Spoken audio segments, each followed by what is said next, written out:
That stain of disappointment on your kitchen table, the watery, pale, sad slice of watermelon you carved into on a hot July afternoon, the one your children pushed away after one bite, that was not your fault. You did not pick it wrong. You stood in front of that bin and you did the only thing they left you able to do. You grabbed the prettiest one, the roundest one, the shiniest green one near the top of the pile, because that is exactly the one they set there for you to grab. You trusted your eyes, and your eyes were trained by the very people who profit when you cannot tell a ripe melon from a green one. The man stacking that bin knew which melons were sweet. The grower who packed the crate knew, and every one of them turned the honest side down against the cardboard so you would never see it. I want you to sit with this for a moment, because the truth of it stings a little. There is a mark on every watermelon that tells you plainly whether it is sweet, and you can read it in about 10 seconds with no knife, no sticker, and without trusting a single word the store tells you. It costs you nothing. It takes one glance. And the people who sell you fruit have spent 2 generations making sure you forget it was ever yours to know. My name is Menno Fisher. I am Amish, and I farm here in Elkhart County, Indiana, on the same ground my family has worked for a long time. And I'm going to be honest with you, the way I always am. Because honesty is the only thing that makes a video like this worth your time. My grandfather taught me to read a watermelon before I was tall enough to see over the side of the wagon. We did it this way for generations, long before barcodes, long before a melon got trucked 2,000 miles and sprayed shiny to fool your eye. The plain folk I was raised among picked watermelons by feel and by sight, and we were almost never wrong. The English world forgot how. Somebody made sure of that, because there is good money in you not knowing. Stay with me, because right around the middle of this I'm going to show you the one mark on a watermelon that the old farmers swore by above all the rest, the thing I look for first every single time. It is the closest thing to a guarantee you will ever get from a fruit that hides everything on the inside. Before we go further, do me one small favor. Drop a note below and tell me where you are picking your melons this summer. Your state, a roadside stand, the big grocery, or your own garden patch. I read them, and it tells me who I am talking to. Now, I have gathered all of this, the whole method, and a good deal more about the garden and the harvest, into a pair of books, and I will tell you about that once near the middle, and then I will not bring it up again. Because you came here for the melon, and I mean to give you the melon. And I will tell you plain what holds up and what has its limits. Because no single sign on a watermelon is magic by itself. It is the stacking of them that never lies. Now, let me take you back. I grew up watching a melon patch down past the lower barn, near where the soil went sandy. By August, the vines ran wild across the field like green rope. I can still smell it, warm dirt, cut vine, that sweet, heavy air right before a thunderstorm. My grandfather would walk that patch slow, hands behind his back, and he would stop at one melon, nudge it with his boot, and say, "This one is ready. The rest can wait." And he was right, every time. No clock, no calendar, just his eyes and what his father taught him. That is what I want to give you today, the whole thing. Every mark, every sound, every trick, in order. So by the end, you walk up to a pile of watermelons and you read them like words on a page. Let us start with that pale spot on the bottom, because it is the most honest part of the whole fruit. When a watermelon grows, it lays on the ground. It cannot help it. It gets too heavy to do anything else, and the side that touches the dirt never sees the sun. So it cannot turn green like the rest. Instead, it turns a color, and that color is the melon telling on itself. Here is the simple sense of it, and once you see it, everything after makes plain sense. A melon makes its color from sunlight. The side in the dirt gets none, so the green never comes in there. What comes in instead is the warm cream color, and that color only deepens the longer the melon sits on the vine pulling in sugar. So the spot is really a clock. Here is what most folks never learned. If that spot is white, pale, chalky, almost greenish white, put it back. That melon was picked too early. It did not sit long enough to finish. The sugars never came up. But if that spot is a deep, creamy, buttery yellow, the color of fresh churned butter or an old envelope left in a drawer, that is the one. That yellow means the melon sat on that vine through the long hot days and took its sweet time getting ripe. The longer it ripened, the deeper that yellow grew. The English call it the field spot. We just called it the ground side. Same thing. And the agricultural folks at the universities, when they finally got around to studying it, found exactly what my grandfather knew with his boot. A buttery golden spot lines up with a riper, sweeter melon nearly every time. The deeper the cream yellow, the more days on the vine, the more sugar inside.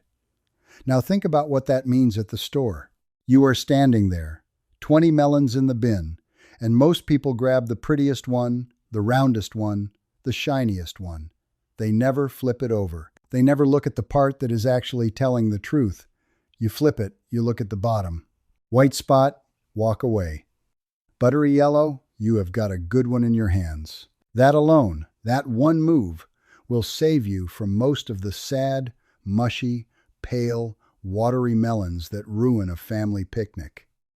And here is where it starts to bother me, because the store knows this. The growers know this. The people who pack these melons into crates know exactly what that yellow spot means. But they stack them spot down, hidden against the cardboard, prettiest green side up, so you buy with your eyes and not your knowledge. They are not selling you a ripe melon. They are selling you a good-looking one. There is a difference, and the difference is money in their pocket and disappointment on your table. But the ground spot is only the first witness, because a melon can have a decent color down there and still let you down. So let me show you the next mark, the one that catches what the spot misses. Look right where the stem was, up near the top, where the melon was joined to the vine. You will see a little curly thread coming off the stem nearby. We called it the pig's tail. The proper word is the tendril. Here is the secret in it. That little curl is wired straight to the melon, like a fuse. When the melon is still growing, still drinking, still feeding off the vine, that tendril is green and alive and bendy. But when the melon is fully ripe, the vine stops feeding it. It cuts off the supply. And that little tendril, with nothing left coming through it, dries up and turns brown and crisp. So you look at the tendril. Green and fresh, the melon is not done, it is still being fed, leave it. Brown and dried out, curled up like a bit of old straw, that melon told the vine it was finished. Green tendril, too early. Brown tendril, just right. My grandfather would not cut a melon out of the patch until that pig's tail went brown. He would check it with 2 fingers, and if it was still green, he would say, "It is still talking to the vine. Leave it be." And we did, because pulling a melon early is the one mistake you cannot undo. A watermelon does not ripen after you pick it. I will say that again, because the English world gets it wrong constantly. A watermelon does not get sweeter on your counter. It is as sweet as it will ever be the moment it leaves the vine. A banana ripens on the counter, a peach softens in the bowl, a watermelon does not. What you pick is what you get. So that dried tendril is proof the melon was allowed to finish before someone cut it loose. At the store you will not always find the tendril, because they trim the stem short. But at a roadside stand, at a farmer's market, at your neighbor's truck, look for it. It is free truth hanging right there. Now, you might be thinking, that is fine for a melon with a vine attached. But what about the ones in the bin with nothing on top? Good. That is the right question, because the next thing works on any melon anywhere, and it is the one most people think they know but do completely wrong. The thump. Everybody thumps a watermelon. You see them do it. Tap, tap, tap, like they know something, and most of them have no idea what they are listening for. They thump because they saw somebody else thump. It is a habit with the knowledge worn off. Let me give you back the knowledge. When you knock on a watermelon, you are listening to what is inside. A melon is mostly water held in soft flesh. When it is ripe, that flesh is full and juicy and a little bit loose, full of those big watery cells, and sound moves through it deep and low. When it is not ripe, the flesh is tight, dense, packed hard, and sound bounces off it higher and flatter.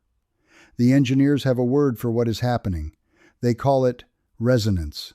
We just call it the difference between a full barrel and an empty one. So here is what ripe sounds like. Hold the melon up off the table, off your other hand if you can, and give it a firm knock with your knuckles, like knocking on a door. A ripe melon answers back deep, low, hollow, like a drum. Some folks say it sounds like knocking on your own chest. There is a roundness to it, a boom you feel almost as much as here. An unripe melon answers high and tight, a flat pinging sound, tunk, tunk, tunk, like knocking on a full bookshelf. No room in it, no music. And an overripe melon, one that has gone too far, sounds dull and dead, a soft thud with no ring at all. That one has gone mealy inside, gone soft, the flesh breaking down. You do not want the dead thud either. So you are listening for the deep one, the drum, the one in the middle, not the high ping, not the dead thud. Now do it a few times to learn your ear. Knock on 3 or 4 melons in the bin, one after another, and you will start to hear the difference plain as day. The unripe ones sound the same to each other. Then you hit a ripe one, and your hand knows before your head does. This is the part that takes a little practice, and I will be honest with you about that, because I will not pretend any single trick is magic on its own. The thump takes an ear. But stack it on top of the yellow spot and the dried tail, and now you have got 3 witnesses all telling you the same story. When all 3 agree, you are holding a winner. And here is what gets under my skin. Have you noticed you cannot even thump them properly at most stores anymore? They put the melons in those tall cardboard bins, packed tight, no room to lift one and knock it clean. They sell them shrink-wrapped. They sell them already cut into halves and quarters and little plastic tubs, so you cannot test a thing. You are paying double, sometimes triple per pound, for melons somebody already cut, and you are trusting their eyes instead of your own. That pre-cut melon in the plastic clamshell, you are paying for their mistake. They cut the whole thing open, found it was not great, chopped it up, slapped a high price on the pound, and now it is your problem. A whole melon, you can read it. A cut one? You are just hoping. They have turned a fruit your great-grandmother could judge in 5 seconds into something you have to buy on faith. That is not progress. That is just somebody making money off what we used to know for free. So let me give you more witnesses, because the more marks you can read, the less you have to trust them. Next, pick the melon up. Actually lift it. Feel the weight of it. A good watermelon is heavy for its size, heavier than it looks like it should be. That weight is water, sweet ripe water, packed into the flesh. A ripe melon is something like 9/10 water by weight, and you can feel that heaviness in your arms when you lift it. It surprises you a little. It pulls down. So here is the trick we used. Pick up 2 melons that look about the same size, one in each hand. The heavier one is almost always the riper, juicier one. The lighter one has air in it, or it dried out, or it never filled. Heft beats looks every time. A melon that feels light for how big it is, set it down, it is hollow somewhere inside, or it has gone past its prime and started drying out. You want the one that feels like it is about to burst with water. Now look at the shape, because the shape tells you a story too. A watermelon should be a nice, even shape. If it is a round type, evenly round. If it is the long oval type, evenly oval. Smooth all the way down. What you do not want is a melon with flat sides, dents, lumps, or one end fat and the other end pinched. Here is why, and this is the part nobody explains. Those bumps and flat spots come from uneven watering and uneven pollination while the melon grew. When a melon does not get steady water, it grows in fits and starts, and you get lumps and hollow spots and sometimes dry white streaks inside. An even, smooth, balanced melon got steady care and steady water, and it filled out even all the way through. Smooth outside usually means smooth, solid, sweet inside. So far, that is the yellow spot, the dried tail, the deep thump, the heavy heft, and the even shape. 5 witnesses, and every one of them cost you nothing but a few seconds of looking. No tool, no gadget, no app on a telephone, just your eyes and your hands, the same 2 things my grandfather used in that patch by the creek. Now I promised you, back at the start, the one mark I look for first, the thing the old farmers swore by above all the rest. We are at the middle now, so let me give it to you, because once you see it, you will never walk past it again. And that knowledge, the kind passed down without a price tag, is exactly what a few of us have been working to put back into people's hands. If you want to go deeper than what one video can hold, I put years of this into a pair of books I call The Garden Blueprint and The Harvest Blueprint. Old-fashioned pest cures, soil secrets, storage methods, the kind of plain knowledge that kept whole families fed through hard seasons. You can find them linked in the description. It is not a subscription and not a course, just a book you hold, the way knowledge was always meant to travel, and you can read more about it over at menafisher.com. I will not bring it up again. Now let us get back to the melon, because I promised you the one mark the old farmers swore by, and we are right at the place where I need to show it to you. It is the webbing. Look close at the skin of the watermelon. And on some of them you will see rough, brown, scarred lines, like a net, like fine brown stitching, or like cracked, dried mud spread across the rind. Some folks call it webbing. Some call it sugar veins. Some of the old farmers called them sugar scars, and that name turns out to be the closest to the truth. Here is what that webbing actually is. And this is the thing the modern world forgot. A watermelon flower has to be pollinated to grow into fruit, and not just once. Each melon comes from a flower that needs to be visited by bees many, many times. The more times a bee visits that flower, the more seeds get set. And the more seeds that get set, the more sugar the melon pulls in to feed them.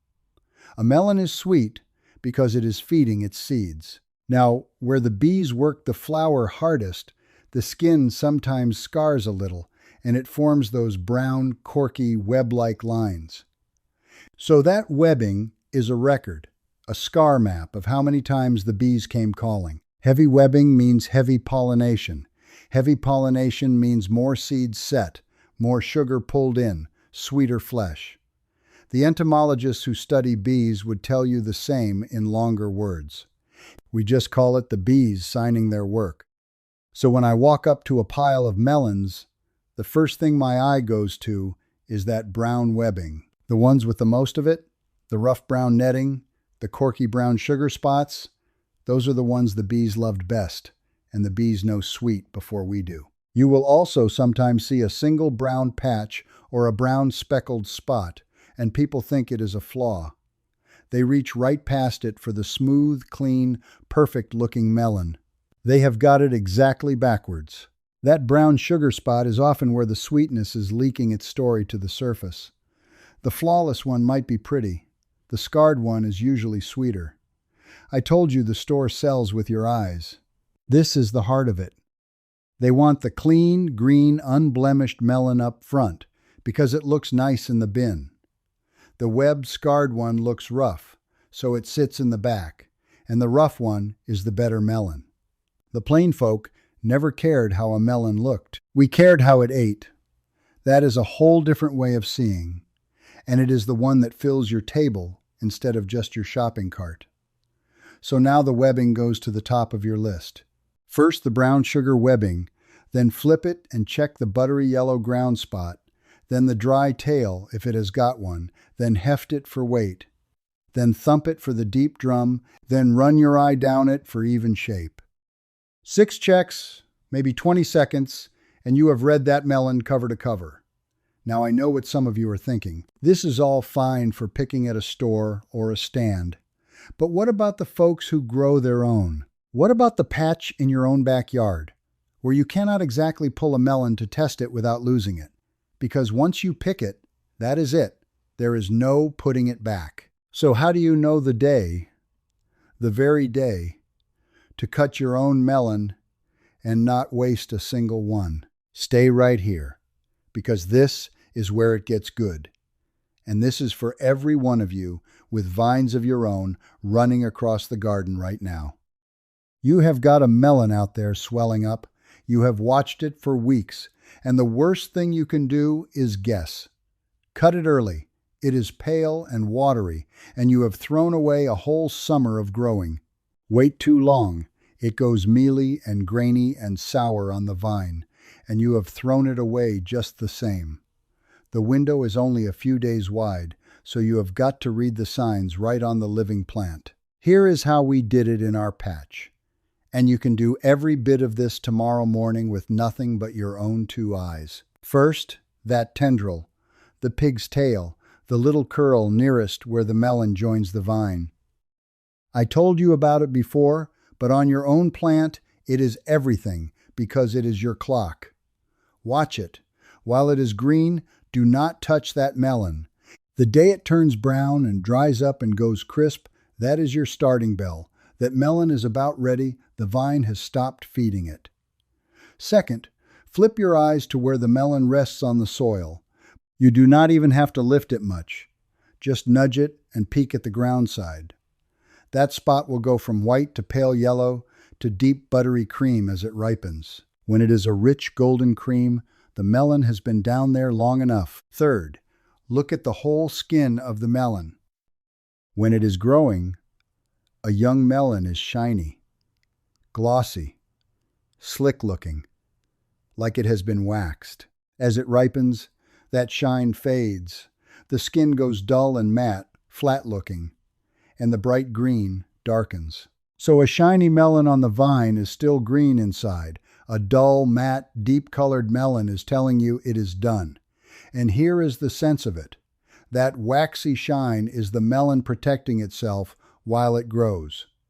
As the fruit finishes and the cells underneath fill up and mature, that surface changes and the gloss goes flat. So the shine fading is the plant itself signaling the fruit is mature. Dull beats shiny on the vine. Remember that. Put those 3 together on your own plant. Brown dried tendril, buttery yellow ground spot, dull matte skin. When all 3 line up on the same melon, take your knife out there and cut it. Do not pull it, do not twist it. That tears the vine and can rot the stem end. Cut it clean, leaving a couple inches of stem, and bring it in. And here is a bonus for the home grower that the catalogs will not tell you. Stop watering so much in the last week before you pick. I know it feels wrong, but a melon flooded with water right at the end pulls in all that water and dilutes its own sugar. The flesh goes watery and bland. The old farmers eased off the water as the melons finished, and the sugars concentrated, and the flesh got dense and sweet. Dry it down at the end.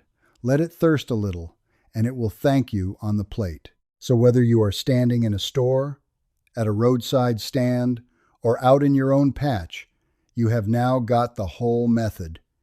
You do not need them to tell you anything. You read it yourself. That is the whole point. And now I want to say a plain word about who profits, because it is the part that matters most. Think about how this happened. 100 years ago, near everybody had picked a melon off a vine, or watched their mother do it, or stood in a field while a grandfather knocked on one and nodded. The knowledge was just in the air. You absorbed it like you absorbed how to set a fire or salt a ham. Then the melons started coming from far away. Then it came pre-cut. Then it came with stickers promising sweetness, and every step of that, You handed a little more of your judgment over to somebody whose business is selling you, the melon, not telling you the truth about it. Now, I am not going to stand in my kitchen and tell you there is a room full of men somewhere who sat down and plotted to make you forget how to pick a watermelon. It is not that. It is worse than that, and stranger. Nobody had to arrange it at all. There is a great deal of money in selling you a melon you cannot judge, in cutting it up and shrink wrapping it and charging triple, in stacking the pretty side up so you buy with your eyes. There is no money at all in teaching you to flip it over and walk away from the white spot. A grocery that taught every customer to read a melon in 20 seconds would sell fewer bad melons at a profit. So the simple old knowing just sits quiet, not banned, not made illegal, just left out of the conversation, season after season, until a whole way of seeing slipped out of people's hands. That is not a conspiracy. That is just who has a reason to teach you and who does not. We plain folk try not to carry anger, and I do not. But it is a shame, and it is a waste, because the knowing was never hard. It was never expensive. It was never out of reach. It was a yellow spot and a brown curl and a deep knock, and a whole industry got built on you, forgetting those three things and reaching for the prettiest one instead. Now let me be straight with you about what this method does not do, because I will not be made a liar in your kitchen. These signs read for sweetness and ripeness. They do not tell you a melon has no bad spot hidden deep inside, and now and then even a melon that reads right will fool you, because nature is not a machine. No single sign is a promise. The thump alone will trick a beginner. The spot alone can be fooled by a melon that sat a long while in a dark crate. What I am giving you is not one magic trick. It is a stack of witnesses, and the more of them that agree, the closer to a sure thing you get. Read one sign and you are guessing better. Read 6, and the melon can hardly hide from you. That is honest, and it is more useful than impressive. And there is one more piece, the most surprising of all, and it comes from the folks who study this for a living, finally catching up to what the old farmers always said. You know how a watermelon has those dark green stripes? Most varieties do. Dark stripe, light stripe, all the way around. Most people never look at the stripes for anything. They are just decoration to the eye. But here is the thing the old farmers noticed, and the science quietly confirmed. On a fully ripe melon, the contrast between the dark stripes and the light stripes gets stronger and sharper. The dark green goes darker, almost a deep forest, and the light stripe stays pale, so the lines stand out bold and clear. On an unripe melon, the whole thing looks more even, more washed together, the stripes blurry and close in shade. And look at the field spot one more time, but this time look for a deepening to almost orange at the center, and sometimes fine little raised bumps. That is sugar. That is the melon so full of sugar it is showing at the skin at the one soft spot where it sat all summer. The old growers called the deepest ones the honey spot, and they would pull those first and save them for the children. When the university folks went out and tested melons against these old signs with their sugar meters, the little tool that reads sweetness right off a drop of juice, they found the melons with the deep yellow ground spot, the dried tendril, and the heavy bee webbing scored markedly higher in sugar than the pretty pale shiny ones. Higher by a real margin, the kind you would taste in a single bite. The instruments confirmed the boot and the knuckle. The science caught up to my grandfather decades late and found him right. So here is what I want you to do this week. Next time you've got a watermelon on your counter, before you cut it, set it down and read all of it at once, like a face. The bold, sharp stripes, the deep buttery, maybe orange-centered honey spot on the bottom, the brown bee webbing across the skin, the dull matte rind, not the shine, the heavy heft in your arms, and give it that deep knock and listen for the drum. When a melon hits on all of those, cut it, and I will wager you have never tasted store-bought come so close to a melon straight off the vine in August. And do one more thing the children always loved. Save those seeds, rinse them, dry them on a paper towel on the windowsill, and next May put them in the ground. The sweetest melon you ever bought might just give you a patch of your own, and then you never need the store to tell you a thing again. Start a little notebook, too, the way my grandmother did, by the kitchen window with a worn pencil. Every time you cut a melon, write down what it looked like on the outside and how it tasted on the inside, the yellow spot, the webbing, the sound it made. After a couple of summers, you could walk a patch and pick the winners near blind, because you taught your own eyes with your own notes. Melons grow a little different in Georgia than they do in Indiana, and your hands will learn your own ground faster than any rule I can give you. So tell me down below, where are you picking your melons this summer? Your state, your town, your own backyard patch, and how old is your house? Because I like to know who I am sitting and talking with. And tell me which sign surprised you most. Was it the bee webbing, the pig's tail, or the dull skin? I read every single one. And if you have an old way from your own grandmother for judging fruit at the table, share it down there. Because the little family methods are exactly the kind of inherited knowledge that gets lost when nobody writes them down, and the comments on this video are how we save them. The natural next step after today is the one I want to show you next time. How to keep a cut watermelon sweet and crisp for a week and more, with one thing already sitting in your kitchen, the same way we kept ours cold and fresh in the spring house long before anybody had a refrigerator humming in the corner. Most folks store it exactly wrong and wonder why it goes soft and slimy by morning. We never did, and I will show you why. You are the kind of person who would rather know than be told, who would rather read the fruit than trust the label, who refuses to keep paying more for less for what the good Lord and a few honest bees already provided for free. That is not old-fashioned. That is just sense, the kind the world is circling back to find. Until then, flip it over, look for the butter yellow, and trust your own two hands. They know more than the store ever wanted you to remember. The Lord bless you and keep you, and I will see you next time, if we are spared and willing.